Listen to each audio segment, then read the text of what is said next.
Next, on American History TV, retired Air Force officer and National War College historian Mark Clodfelter talks about his book, The Limits of Air Power, The American Bombing of North Vietnam. Professor Clodfelter argues that strategic bombing in Vietnam not only harmed the U.S. war effort, but also harmed the North Vietnamese cause. The National Defense University hosted this hour-long talk as part of a Vietnam symposium titled Violent Skies.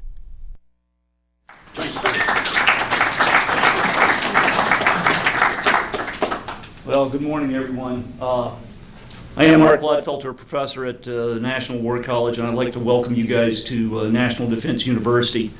Let me start off by saying General Myros mentioned class of '89 at the Academy. Well, I can do only slightly better than that. I was a senior in high school when Nixon did the great Linebacker II bombing offensive of Christmas 1972. So again, not much better, only slightly. Today I'm going to talk with you guys about the air wars in Vietnam, and again, given that I was not there, most of you guys were. If I say something wrong, please shout out a correction. I have the air wars in Vietnam on purpose there because it's plural. There was no single air war in Southeast Asia. There's a multiplicity of air wars, disorganized, uncoordinated, not related to one another. No one single guy in charge. And of course, that's part of the problem.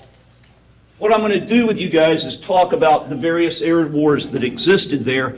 And by the way, all of them total dropped 8 million tons of bombs in Southeast Asia. That's roughly 5 times the amount of bombs dropped by all Allied air forces in World War II. I'm going to speak mostly, though, about the air war over the North. And the reason I'm going to do that is because that was the air war that the Air Force, the Navy, and the President of the United States emphasized the most. All right, first, we're going to take a look at the in-country air wars, and those are the air wars fought inside the border of South Vietnam.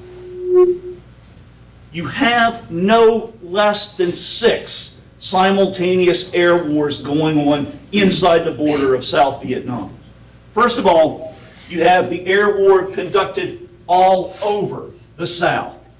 That is the largest air war conducted by the United States Army and its vast fleet of helicopters.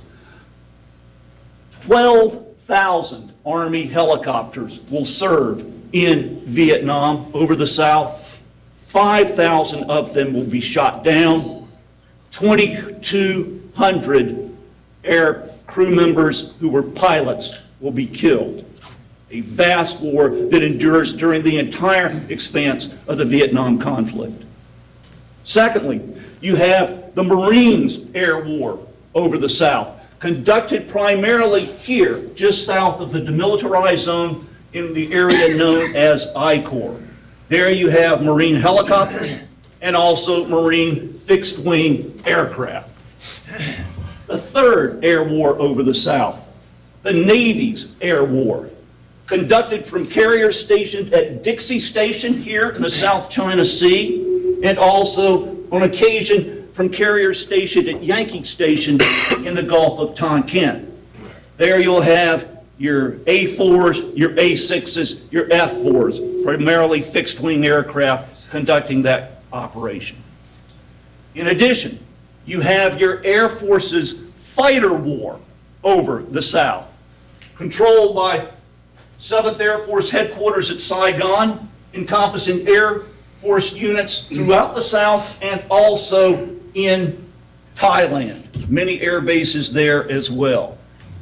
And also you have conducting that war F4s, F-100s, F-105s, that sort of thing.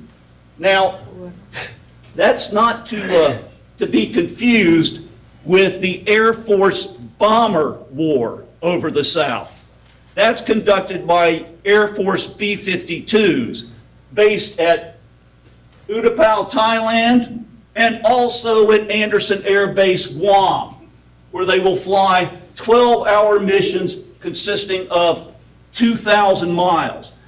Those bombers will participate in a massive air campaign known as ArcLight over the South, dropping quite a number of bombs.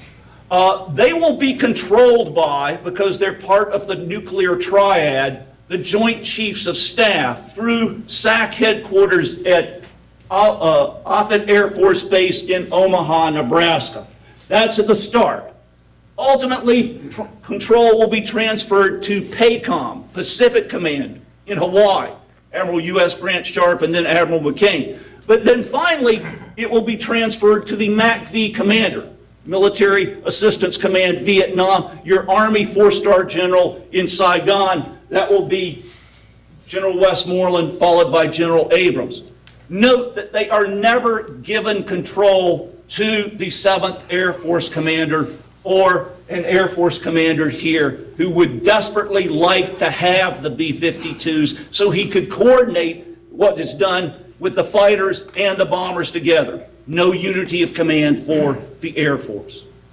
And last, and perhaps least, you have the VNAV, the Vietnamese Air Force, flying A-1s, A-37s, and F-5s, supporting the ARVN, the Army of the Republic of Vietnam, throughout the South.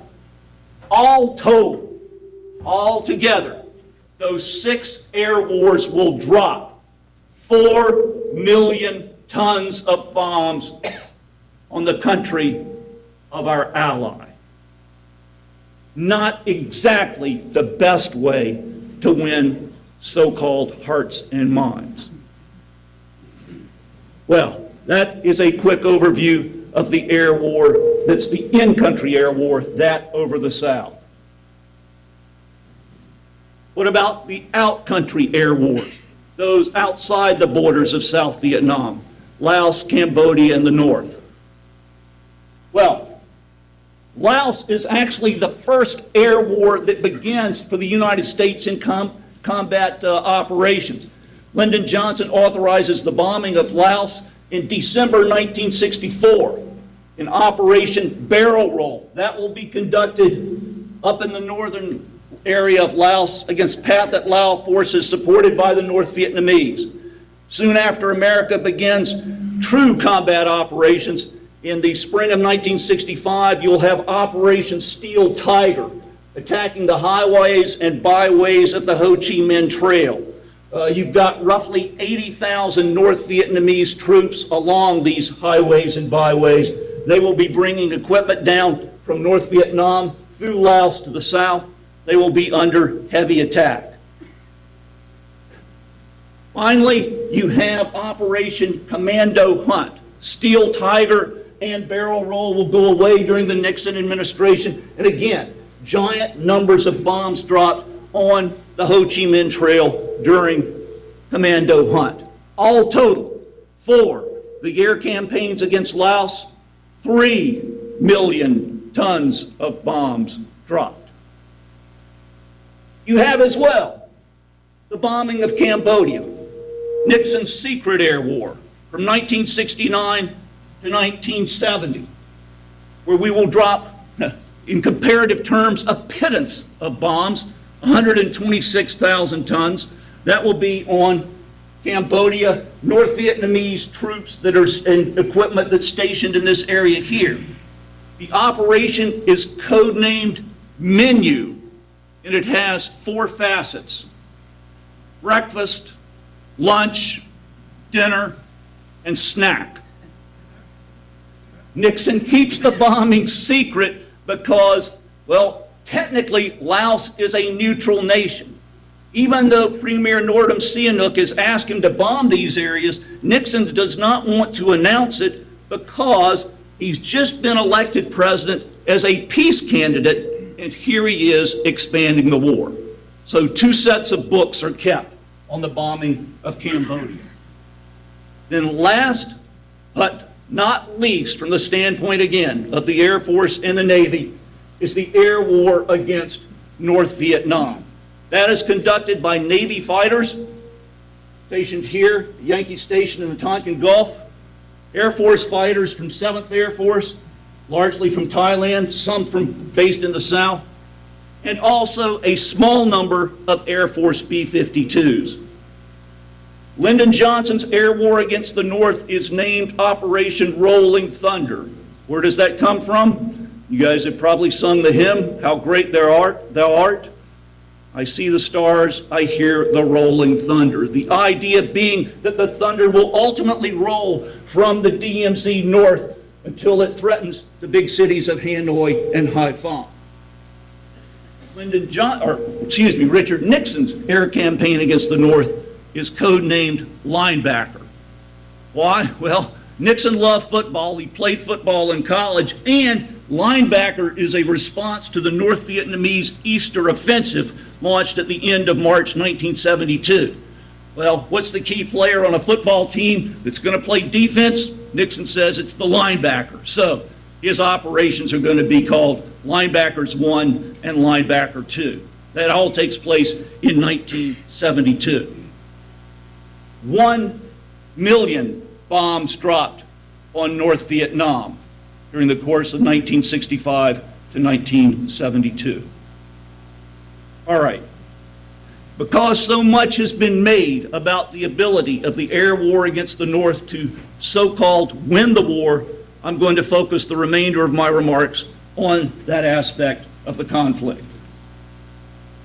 Let me give you my thesis briefly, which is in 3 parts. Here is the first.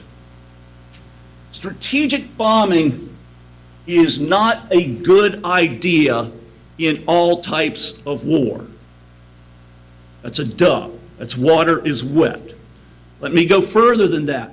I will say strategic bombing in a conflict like Vietnam is likely to hurt the nation doing the bombing more than it hurts the enemy. And I'll go further than that. In the Vietnam conflict, especially talking about Operation Rolling Thunder, the bombing there actually helps the enemy while it hurts us.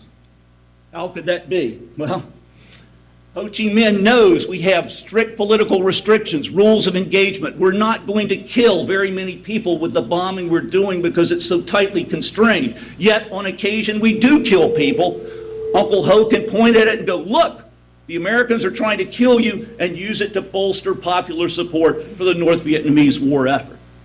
In addition, because we are bombing, Uncle Ho can go to Beijing and tell the Chinese, I'm being bombed by the Americans, I need equipment, I need support. He can go to Moscow, say the same thing, and he will actually play off the Chinese against the Russians to get additional support for his war effort. As a result, from 1965 to 1968, the GDP of North Vietnam increases each year of Operation Rolling Thunder. We bombed them, and the GDP goes up. The CIA did a study in 1966, and they found to cause $1 worth of damage to North Vietnam cost the American taxpayer $9.60. Not exactly cost effective. In addition, that 3.5-year air campaign resulted in the shoot down of 912 Air Force and Navy fixed-wing aircraft and the corresponding loss of air crews on most occasions. Not exactly a cost-effective air campaign. Certainly not what was intended by these guys, the guys at the top, Lyndon Johnson and his key advisors. You got to ask yourself, what was the fundamental premise of Operation Rolling Thunder? What did these guys believe, and what were they trying to accomplish? And by the way, this is Johnson during one of his famous Tuesday lunch sessions at the White House. This is where most of the decision-making was made for Operation Rolling Thunder. And you'll notice, you've got Johnson, you've got Dean Rusk, you've got McNamara, you've got Walt Rostow, your national security advisor there.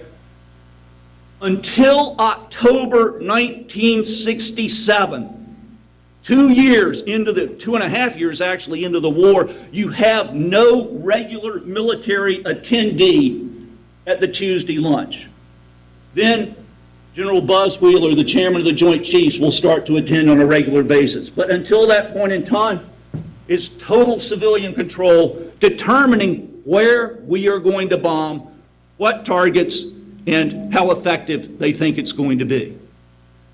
The fundamental premise that these men have regarding Operation Rolling Thunder is that the primary enemy in the South, the Viet Cong, the insurgents, the indigenous guerrillas there, cannot fight without support and direction from the North Vietnamese.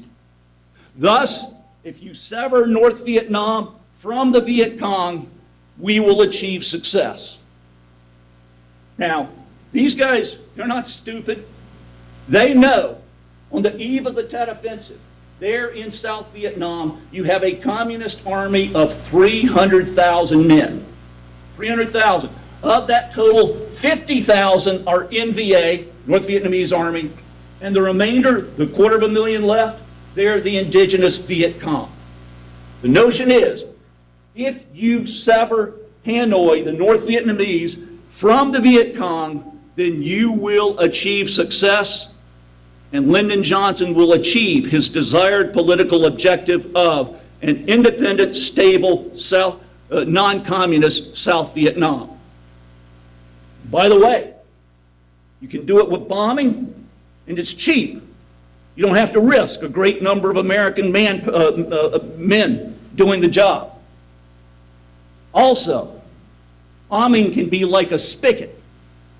You can release it or tighten it, depending upon the reaction of the American public and whether or not you take focus away from the Great Society programs that Lyndon Johnson is emphasizing so much. Well, hey, if you're too much bombing, the public's focusing on that, turn it back. Or, what about the reaction of the Chinese and the Soviets, the great backers of North Vietnam? If it looks like they may intervene, hey, stop the bombing. You can control it. So it seemed. But the fundamental premise that these guys have regarding Operation Rolling Thunder is fundamentally flawed. And here is the reason why. So-called Charlie and several 100,000 of his friends. These guys fight on the average of 1 day a month. Now, I talk to my students there at National War College and say, they go, gosh, you know, hey, we've seen Rambo, we've seen Chuck Norris, we've seen Platoon, they're fighting all the time, right? I go, well, yeah, they sure did in Hollywood. But on the ground, in actuality, 1 day a month. Let me give you some numbers. If you take every American combat patrol, the guys on the ground, Army and Marines, that go out on so-called search and destroy missions during the 2 peak years of combat activity for the United States, and that's 1967 and 1968, how many make contact with the enemy? 1%. If you add in the numbers of our Vietnamese allies, the ARVN, into that total, how many make contact with the enemy? 0.1%. They control the vertical and the horizontal. They fight when they think they can achieve success, and they fight when they have a way to get away. Now, those 2 years, 1967, 1968, the 2 years of the greatest American losses in the war. 1967, we lose 10,000 men. 1968, we lose 15,000 men. And get this, 1/4, 6,000 of that total dies from booby traps and mines. Has a horribly familiar ring to it.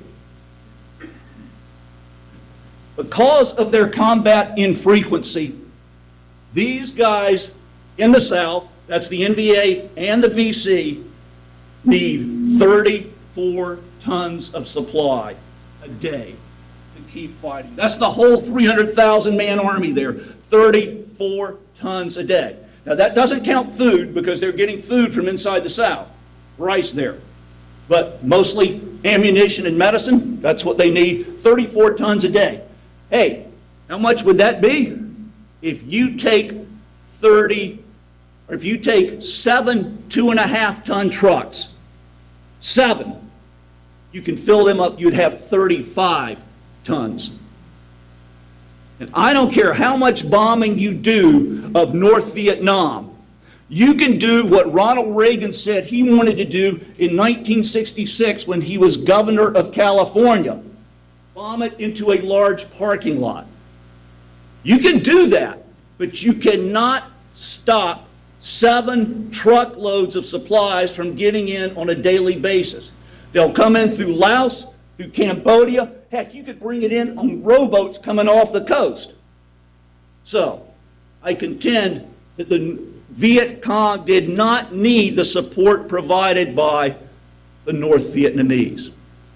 I would also say they did not need the direction provided by the North. Why do most Viet Cong fight?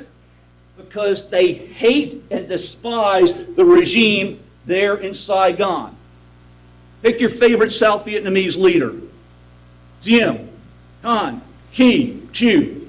All paragons of virtue, right? Absolutely corrupt, completely out of touch with the populace, and they're Catholic in a primarily Buddhist country. These guys fight because they cannot tolerate the Saigon regime.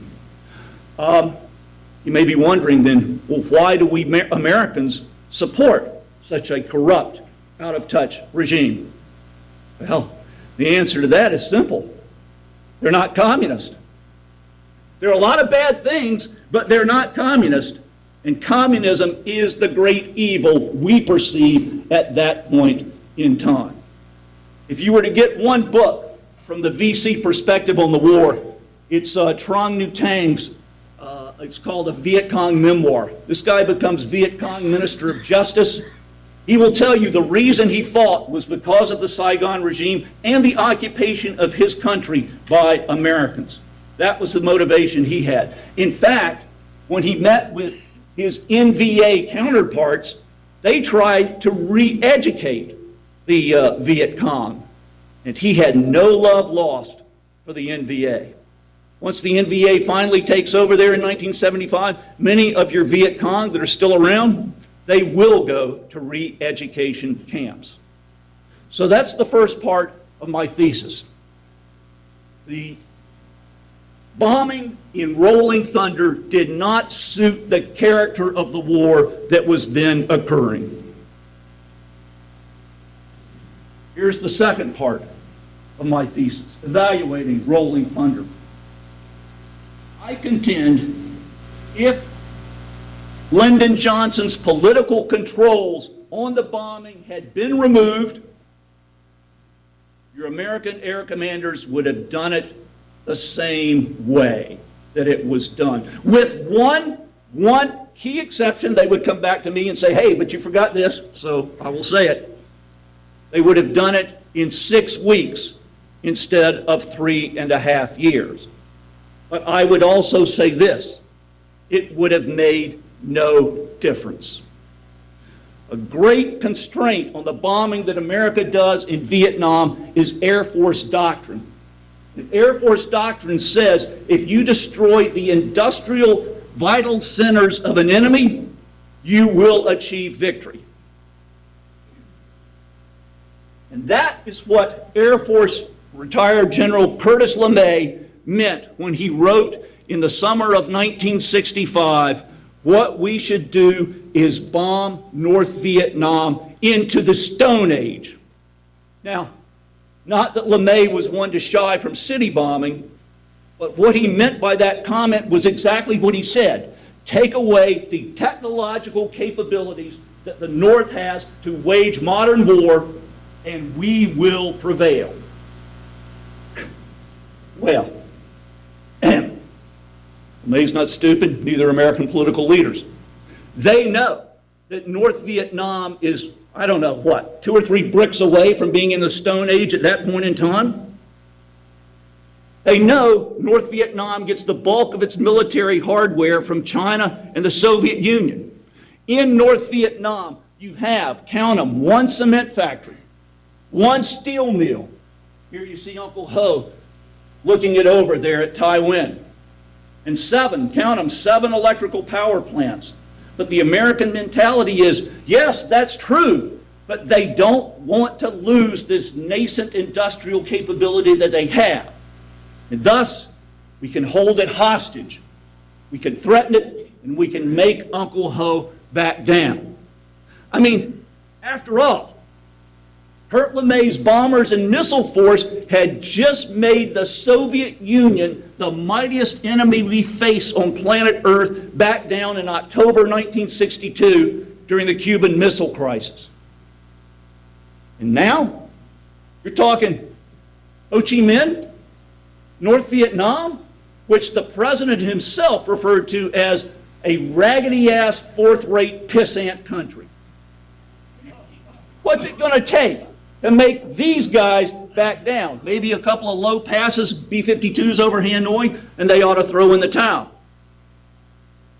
It's hubris in the extreme. If you go back and look at the message traffic and the memoranda being sent back and forth among American air commanders in the spring of 1965, when Rolling Thunder is about to take off and then does during its initial stages, you will find these air commanders say, well, it's not exactly the way we'd like to do it with all this gradualism and stuff, but given the enemy we face, it ought to be enough to do the job. I had the honor of interviewing Dean Rusk, and this was back in the mid-1980s, and the former Secretary of State told me, he said, the greatest mistake I ever made as Secretary of State was underestimating the tenacity of the North Vietnamese and the Viet Cong. Now, this attitude that American air commanders had, that it should be enough, goes away quickly.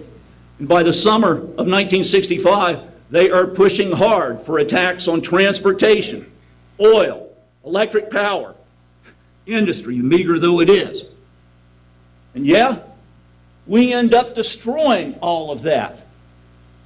And yet, there is no victory. So what do your air commanders do? Well, they come up with a very arbitrary way to determine the success of the air war over the North. And it's this: sortie count. The number of sorties flown on a daily basis by aircraft over North Vietnam. In the spring of 1966, the Air Force and Navy get together and they divide North Vietnamese airspace into 7 bombing zones known as route packs, or route packages. You can see here they are laid out. The Navy gets 4. They get route pack 2, 3, 4, and 6B. The Air Force get the remainder. Notice the Navy gets a big city, Haiphong. Air Force gets a big city, Hanoi. Targets in the Navy zone are off limits for Air Force aircraft and vice versa unless you first get permission to fly in those zones. And in all likelihood, that permission is not going to be forthcoming. So what happens is you get a competition that develops between the Navy and the Air Force to determine who can fly the most sorties over North Vietnam on a given day.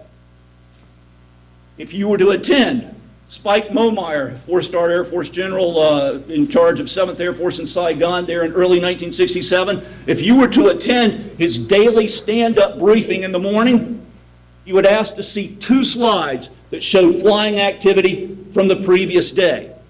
The first slide was titled, Sorties over North Vietnam, Navy.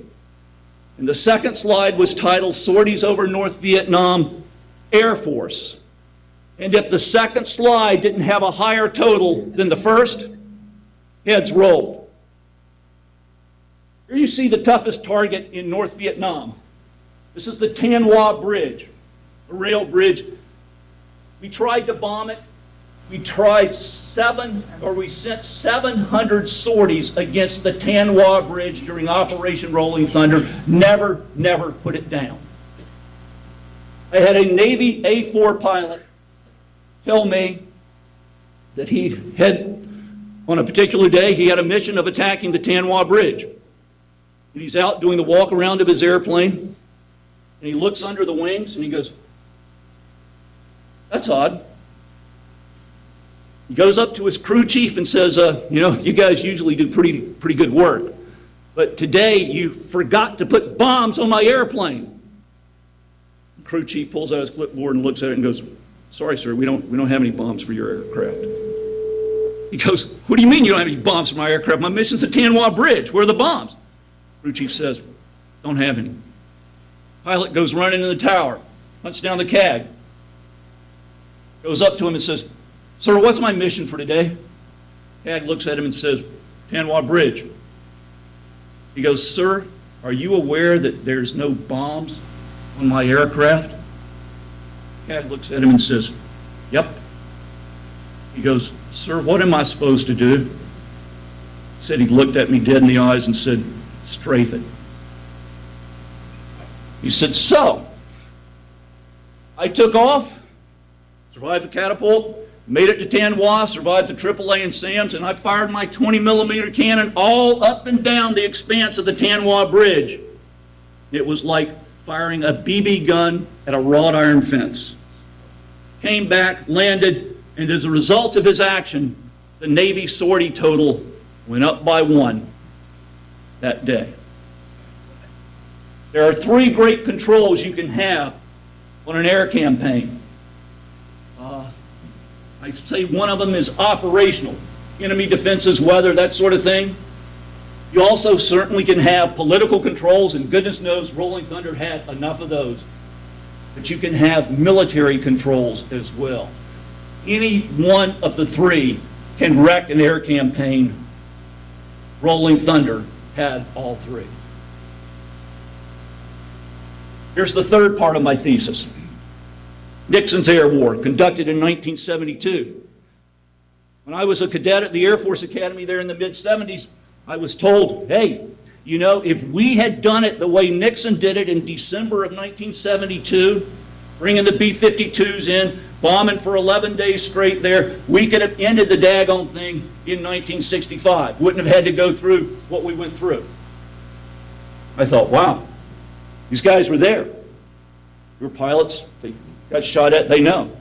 I said, well, it seemingly makes sense to me. And then I got in and started doing research, and I found, well, it wasn't actually 6 or 11 days there of Nixon's bombing. That's the Linebacker 2 portion that you will hear a great deal about tomorrow. But Nixon's air campaign, Linebacker 1, actually went about 6 months, and Linebacker 2 comes at the tail end of that. So it's 6 months worth of bombing, not just 11 days. Now, I will say this, the targets hit during the Linebacker campaigns were almost exactly the same ones hit during Operation Rolling Thunder. Nixon said, if I had done Linebacker 2, he said this in 1989 in a conference. He said, if I had done Linebacker 2 as soon as I became president in 1969, we would have ended the war then. So he believed it as well. I would say that is not true because of 3 key factors present in 1972 that you do not have in 1965. Here's the first, the character of the war. In 1968, you have the Tet Offensive, where the Viet Cong, North Vietnamese rise up. Viet Cong in particular come out of hiding. They fight a quick conventional war trying to take control of the Saigon government, and when they do, we annihilate them. We destroy them, and thus 1968, Viet Cong is pretty much eliminated as a viable fighting force, and the dirty work from then on is going to be done by the North Vietnamese Army, the NVA. They're hurt badly by Tet too, and that's one reason it takes them until 1972 to come back and fight again. And when they do come back, it is a massive conventional assault. 120,000 men attacking in 3 waves, backed by more than 200 tanks and huge 130 millimeter artillery. It's like the German blitzkrieg of World War II, with the exception of no air support. And since they're waging war this way, they now need vast logistical resupply. I tell you what, you cannot refuel a fleet of T-54 tanks by using water bottles on bicycles coming down the Ho Chi Minh Trail. That's not going to work. You need trucks, you need trains, you need lots of them, and those make wonderful targets now for air power, as well as the bridges they must go across, because now air power has something it did not have for most of Rolling Thunder, and that is precision-guided munitions. In the first week of Linebacker 1, we will drop the Tan Hoa Bridge with 3,000-pound PGMs into a single span of it. Boom, down it goes. It is a very different character of war in 1972 than it had been during the time of Rolling Thunder. Here's the second factor that is key, a key difference. Nixonian diplomacy. Probably no one else could have gone to China other than Richard Nixon. Nobody was going to accuse him of loving communism. Nixon carefully watches what the Chinese and Russians are doing.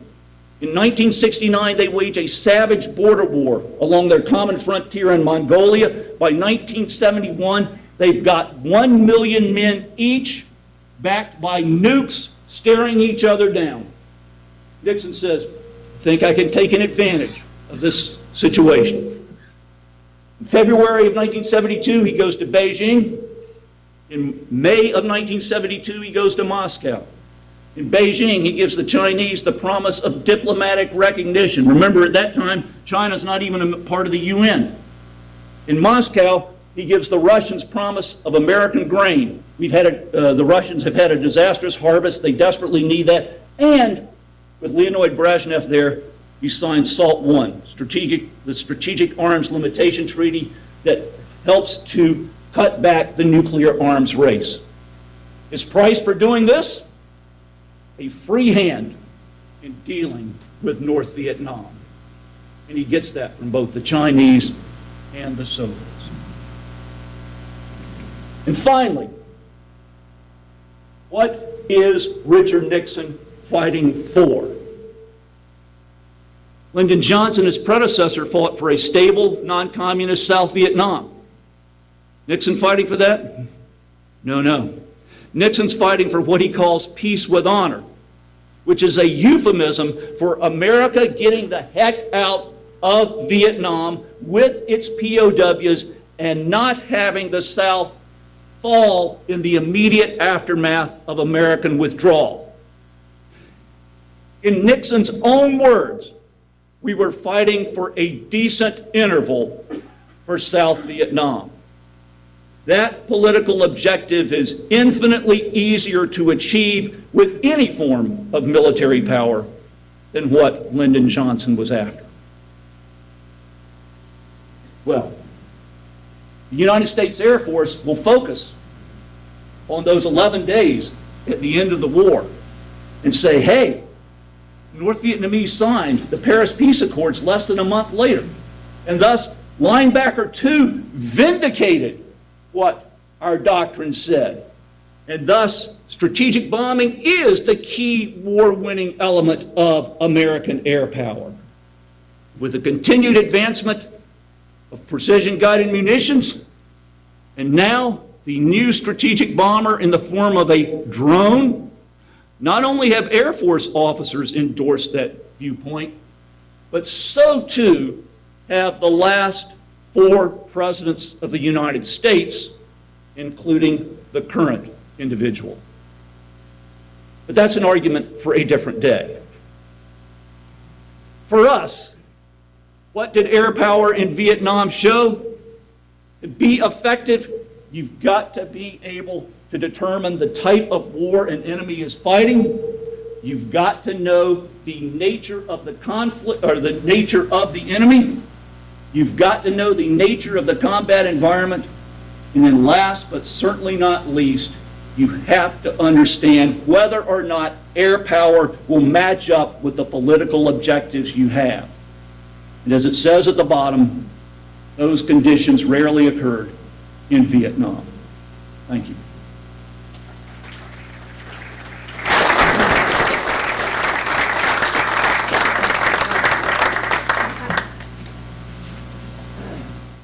I'm the leading state sponsor of terrorism